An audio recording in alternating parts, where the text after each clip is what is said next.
Joseph Plunkett is born into a very wealthy, very Catholic family. His father, Count Plunkett, he was a papal count. From a very young age, he suffers with ill health. He's actually suffering from glandular TB.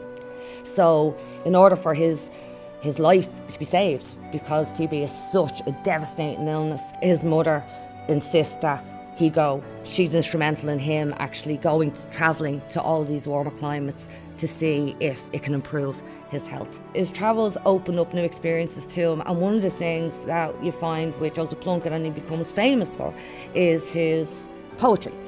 He is one of the poets of the 1916 Rising. So while he's travelling, he is writing his poems, and then he returns to Ireland in 1911.